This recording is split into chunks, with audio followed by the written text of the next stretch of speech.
if you do the work, you work hard enough, dreams come true.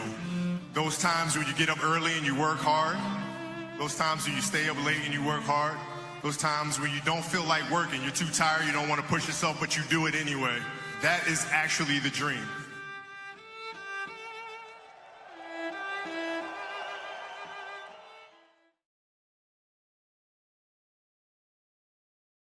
How you guys doing today? Welcome back to another Sideline Talks Production. I know it's been a minute, but I'm back and I'm ready to go. As you guys can see, today I'm going to be talking about Devin Bookers' performance against the Clippers, where he had 35, 8, and 4. It's been my favorite performance in the bubble so far, so I just thought I'd revisit it, break it all down. Plus, I know my Suns fans are hurt that they didn't get to see Booker in the playoffs, so I just thought I'd provide some positivity. So let's just get right into it. It was pretty obvious from the start that the Suns' game plan didn't change just because they were playing the Clippers. Monty Williams wanted D-Book to be aggressive straight out of the gate. And as you can see here, aggressive is an understatement. It didn't matter who was in front of him. Marcus Morris, Kawhi, PG, he was going at all of them to begin the game. One thing I admire about D-Book is that he really feels like he can take anybody in the world. He plays with the same confidence day in and day out, and that leads to games like this where you're able to take on the league's best and outperform them. On this next possession here, you'll see PG gets caught ball watching, which gives Devin Booker just enough time to release a three. And as many of you know with the greats, they only need one to go in for them to really get going. Because he then follows that up with a stop on Kawhi and then a deep three in transition. Then on the very next possession, he hits another bomb. It seemed like D-Book was getting ready to take over this game.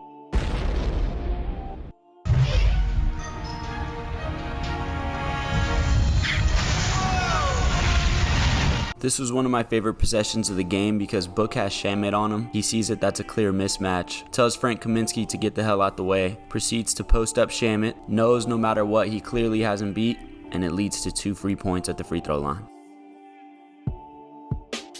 Here are the stats after the first quarter. It was pretty obvious that Book was trying to get this team their biggest win of the season.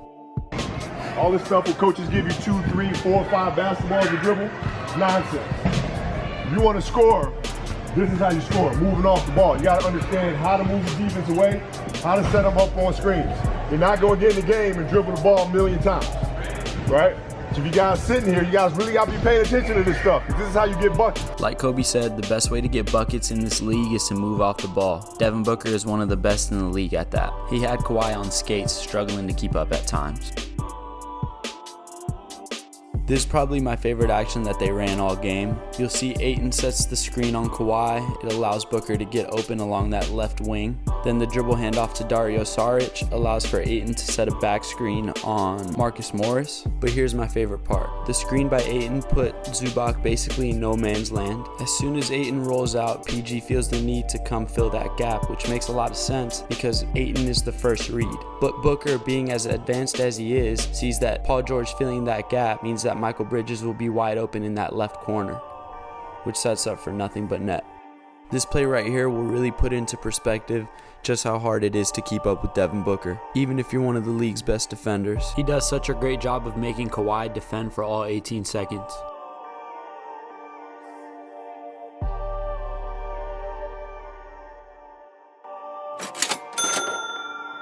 He then forces Kawhi to commit his second foul in 2 minutes. So much of Devin's game is set up off-ball movement. My back is against the wall. This is not a test. It's the real deal. Help me. Help me.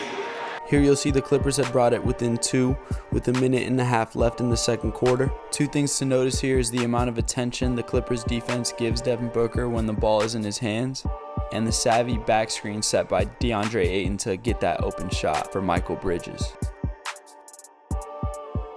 Here's another heat-seeking missile from 3.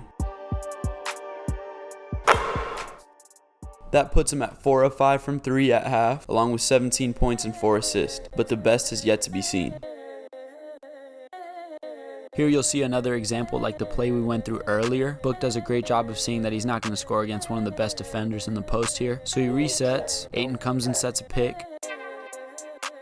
Again, Zubac is stuck in no man's land. That forces Reggie to come fill that gap in the back, same way as Paul George was doing it in the other play we ran through. Book sees that and swings it over to Ricky Rubio for the 3. I would say the most overlooked aspect of Book's game is by far his passing ability. From here on out, I highly recommend looking at the score every time Booker hits a bucket, because anytime the Clippers would bring it within 2, 3, 4, 5, Booker would hit a big time shot to keep them astray. Here the Clippers brought it within 2 and we're on an 8-0 run. And yup, you guessed it, Devin Booker hits another big time shot. Also, shout out to Michael Bridges and Cam Johnson for coming up big from 3. Now it's time for the 4th quarter, where the stars shine the brightest. And here we go. Again, keep your eyes on the scoreboard, because these 2 shots were just as big as any of the shots he hit this game.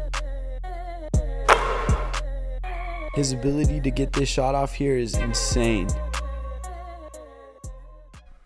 Now we're tied at 111 with 1:49 left to go. They ran a basic pick and roll here with Booker and Ayton. I thought Booker did a great job of getting rid of the ball at the perfect time, and that leads to the Ayton and 1.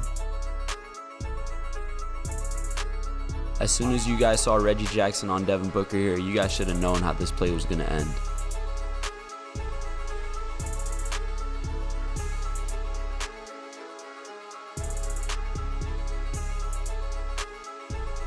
No OT tonight.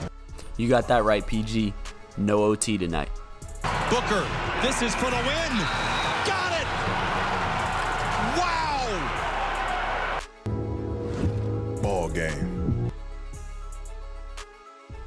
See the shots that I took, wet like I'm booked. In all seriousness though, of the last 12 points the Suns scored, Booker scored 8 of them and assisted on 1. It was pretty obvious to tell after this game that the Suns have a superstar in the making, and they're building a pretty damn good team around him too. The future is bright in Phoenix. Thank you if you made it all this way. I try to keep it short for you. Make sure you like, subscribe, comment, all that good stuff. I appreciate all the love and support as always. Hopefully this is the beginning of something special. Attached here you'll see everything you can find me on.